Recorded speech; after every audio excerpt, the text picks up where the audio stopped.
എല്ലാ കൂട്ടുകാർക്കും 8K കേരളയിലേക്ക് വീണ്ടും സ്വാഗതം. ഇന്നത്തെ വീഡിയോ എങ്ങനെയാണ് ഓണർഷിപ്പ് സർട്ടിഫിക്കറ്റ് നമുക്ക് ഡൗൺലോഡ് സ്വന്തമായി ചെയ്യാമെന്നുള്ളതാണ്. നമുക്കിപ്പോൾ പല ആവശ്യങ്ങൾക്ക് വേണ്ടിയും ഓണർഷിപ്പ് സർട്ടിഫിക്കറ്റ് നൽകേണ്ടതുണ്ട്. അത് നമുക്ക് അക്ഷയയിലും ജനസേവന കേന്ദ്രങ്ങളിൽ ക്യൂവിൽ നിന്നുകൊണ്ട് എടുക്കേണ്ട ആവശ്യമില്ല. അവ ഇപ്പോൾ നമുക്ക് മൊബൈലിലൂടെയും കമ്പ്യൂട്ടറിലൂടെയും വളരെ വേഗത്തിൽ തന്നെ ഡൗൺലോഡ് ചെയ്ത് എടുക്കാവുന്നതാണ്. അപ്പോൾ ഈ വീഡിയോയിലേക്ക് പോകുന്നതിന് മുമ്പ് ചാനൽ ഇതുവരെ സബ്സ്ക്രൈബ് ചെയ്തിട്ടില്ലാത്തവർ സബ്സ്ക്രൈബ് ചെയ്യുക, തൊട്ടടുത്തുള്ള ബെല്ലൈക്കൺ കൂടി അമർത്തുക. അപ്പോൾ ഞാൻ ഡിസ്ക്രിപ്ഷൻ ബോക്സിൽ നൽകിയിരിക്കുന്ന വെബ്സൈറ്റ് ലിങ്ക് ഉപയോഗിച്ചുകൊണ്ട് നിങ്ങൾക്ക് വെബ്സൈറ്റിൽ പ്രവേശിക്കാവുന്നതാണ്. അതല്ല എങ്കിൽ ഗൂഗിൾ സെർച്ച് ബാറിനുള്ളിൽ LSGD കേരള എന്ന് ടൈപ്പ് ചെയ്യുക. തുടർന്ന് ഇടത് സൈഡിൽ തദ്ദേശ സ്വയംഭരണ വകുപ്പ് LSGD കേരള എന്നൊരു ഓപ്ഷൻ കാണാം. അത് ക്ലിക്ക് ചെയ്തുകൊണ്ട് നമുക്ക് വെബ്സൈറ്റിനുള്ളിൽ പ്രവേശിക്കാം. ആദ്യം ഇങ്ങനെ ഒരു ഇന്റർഫേസ് ആയിരിക്കും വരുന്നത്. ഇതിൽ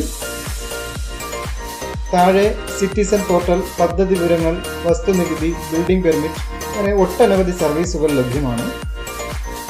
ഇതിൽ മൂന്നാമതായി കാണുന്ന വസ്തുനികുതി എന്നുള്ള ഓപ്ഷനാണ് നമുക്ക് ഇപ്പോൾ എടുക്കേണ്ടതായിട്ടുള്ളത്. അപ്പോൾ ഞാൻ അതിൽ ക്ലിക്ക് ചെയ്യുന്നുണ്ട്.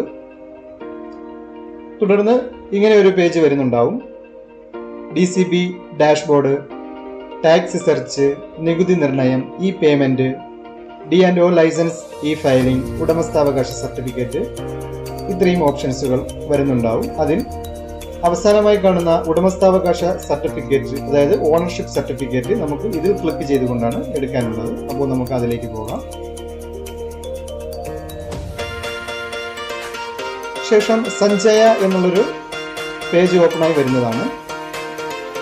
ഇവിടെ ഓൺലൈൻ ലോക്കൽ ഗവൺമെന്റ് ഇൻസ്റ്റിറ്റ്യൂഷൻ എന്ന് ഇതിന് തൊട്ട് താഴെയായിട്ട് സെലക്ട് ഡിസ്ട്രിക്ട് എന്നുള്ളൊരു ഓപ്ഷൻ കാണാം. അപ്പോൾ നമുക്കിവിടെ നമ്മുടെ ഡിസ്ട്രിക്ട് സെലക്ട് ചെയ്യാം. അപ്പോൾ നമ്മുടെ ഡിസ്ട്രിക്ട് തിരുവനന്തപുരം ഞാൻ സെലക്ട് ചെയ്യുന്നു. ശേഷം താഴെയായി കോർപ്പറേഷൻ, മുനിസിപ്പാലിറ്റി, ഗ്രാമപഞ്ചായത്ത് എന്നിങ്ങനെ 3 ഓപ്ഷൻസ് കാണാം. ഇതിൽ നമുക്ക് ആവശ്യമായത് ഏതാണോ അത് സെലക്ട് ചെയ്യാം. ഞാനിവിടെ ഗ്രാമപഞ്ചായത്താണ് സെലക്ട് ചെയ്യുന്നത്. തുടർന്ന് സെർച്ച് ബട്ടൺ ക്ലിക്ക് ചെയ്യുക. അപ്പോൾ താഴെയായി തിരുവനന്തപുരം ഡിസ്ട്രിക്റ്റിനുള്ളിലെ ഗ്രാമപഞ്ചായത്തുകളുടെ മുഴുവൻ വിവരങ്ങളും ഇവിടെ വരുന്നതാണ്.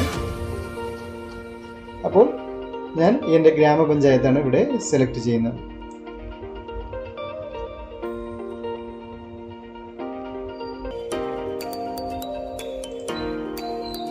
തുടർന്ന് ഇങ്ങനെ ഒരു പേജ് വരുന്നുണ്ടാവും.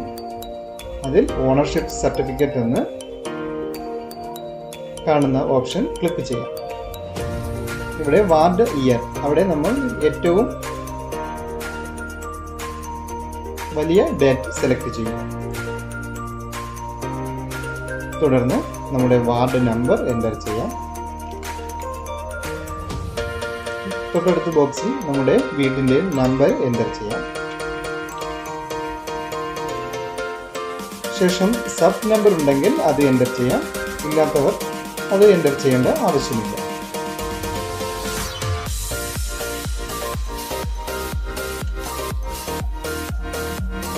തുടർന്ന് താഴെ കാണുന്ന സെർച്ച് ബട്ടൺ ക്ലിക്ക് ചെയ്യുക. നമ്മുടെ വീടിന്റെ അല്ലെങ്കിൽ നമ്മുടെ പ്രോപ്പർട്ടിയുടെ ഓണേഴ്സ് നെയിമിന്റെ പേര് ആദ്യമായി കാണിക്കുന്നതാണ്. അത് കഴിഞ്ഞിട്ട് വാർഡിന്റെ പേര് കാണിക്കുന്നതാണ്. നമ്മുടെ ഡോർ നമ്പറും കാണിക്കുന്നുണ്ടാവും. അതിൽ ഓണേഴ്സ് നെയിമിന്റെ മുകളിൽ ക്ലിക്ക് ചെയ്യുമ്പോൾ ബിൽഡിംഗ് ഡീറ്റെയിൽസ് വരുന്നതാണ്.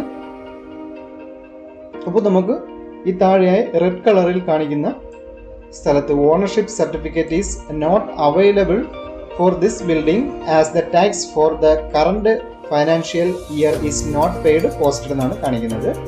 അതായത് ഇതിൽ നമ്മൾ പ്രോപ്പർട്ടിയുടെ ടാക്സ് പേയ്മെന്റ് നടത്തിയിട്ടില്ല എന്നാണ് കാണിക്കുന്നത്. പ്രോപ്പർട്ടിയുടെ ഏറ്റവും പുതിയ ടാക്സ് അടച്ചാൽ മാത്രമേ നമുക്ക് ഇവിടെ നിന്നും ഓണർഷിപ്പ് സർട്ടിഫിക്കറ്റ് ഡൗൺലോഡ് ചെയ്യാൻ സാധിക്കുകയുള്ളൂ. അത് എങ്ങനെയാണ് പ്രോപ്പർട്ടി ടാക്സ് അടയ്ക്കേണ്ടതെന്ന് ഞാൻ ഇതിനു മുമ്പ് ഒരു വീഡിയോ ചെയ്തിട്ടുണ്ട്. ആ വീഡിയോയുടെ ലിങ്ക് ഞാൻ ഡിസ്ക്രിപ്ഷൻ ബോക്സിലും ഐ ബട്ടണിലും കൊടുത്തിരിക്കാം. അപ്പോൾ നിങ്ങൾ പ്രോപ്പർട്ടി ടാക്സ് അടയ്ക്കാത്തവരാണെങ്കിൽ അത് അടച്ചിട്ട് വേണം ട്രൈ ചെയ്യാൻ. അപ്പോൾ പേയ്മെൻറ്റ് അടച്ചതിന് ശേഷമാണ് നമ്മൾ ഓണേഴ്സ് നെയിമിൽ ക്ലിക്ക് ചെയ്യുന്നതെങ്കിൽ താഴെയായി ഓണർഷിപ്പ് സർട്ടിഫിക്കറ്റ് എന്നുള്ളൊരു ഓപ്ഷൻ കാണാം. അത് ക്ലിക്ക് ചെയ്യാം. അപ്പോൾ ഇങ്ങനൊരു പേജായിരിക്കും വരുന്നത്. അവിടെ പർപ്പസ് ആയിരിക്കും ചോദിക്കുന്നുണ്ടാവുക. എന്ത് പർപ്പസിന് വേണ്ടിയിട്ടാണ് നമ്മൾ ഈ ഓണർഷിപ്പ് സർട്ടിഫിക്കറ്റ് എടുക്കുന്നത് എന്നാണ് ആ ചോദ്യം. അപ്പോൾ നമുക്ക് ആ ലിസ്റ്റിൽ നിന്നും നമുക്ക് ആവശ്യമായ സെലക്ട് ചെയ്യാം.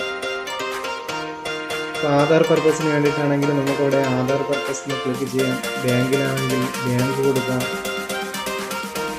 ചൈൽഡ് വെൽഫെയർ കമ്മിറ്റിക്കാണെങ്കിൽ അങ്ങനെ, സിവിൽ സപ്ലൈ കോർപ്പറേഷനിലാണെങ്കിൽ അങ്ങനെ, കൺസ്യൂമർ ഫെഡ്, പോർട്ട് പർപ്പസ്, അങ്ങനെ എന്ത് ആവശ്യത്തിനാണോ ആ ആവശ്യങ്ങളെല്ലാം തന്നെ ഇവിടെ ഉണ്ടാകും. എന്ത് ആവശ്യത്തിനാണ് എന്നുള്ളത് സെലക്ട് ചെയ്യാം. ഞാനിവിടെ സ്കൂൾ എന്നാണ് കൊടുക്കുന്നത്.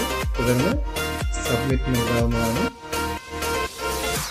അപ്പോൾ നമ്മുടെ ഓണർഷിപ്പ് സർട്ടിഫിക്കറ്റ് വന്നിട്ടുണ്ടാവും. ഇവിടെ നമുക്ക് കാണാം this certificate is issued for school as per request എന്നുള്ളത് കാണാം. നമ്മളിവിടെ ആധാർ പർപ്പസിന് വേണ്ടിയിട്ടാണെങ്കിൽ ഇവിടെ വരുന്നത് this certificate is issued for Aadhaar purpose as per request എന്നായിരിക്കും കാണുക. അപ്പോൾ നമുക്ക് ഇത് ഡൗൺലോഡ് എടുത്ത് സൂക്ഷിക്കാം, അല്ലെങ്കിൽ നമുക്ക് പ്രിൻ്റ് എടുത്ത് സൂക്ഷിക്കാവുന്നതാണ്. ലൈക്ക് ചെയ്യുക, മറ്റുള്ളവരിലേക്ക് ഷെയർ ചെയ്യുക. അപ്പോൾ നമുക്ക് മറ്റൊരു ഉപകാരപ്രദമായ വീഡിയോയിൽ വീണ്ടും കണ്ടുമുട്ടാം. Thank you.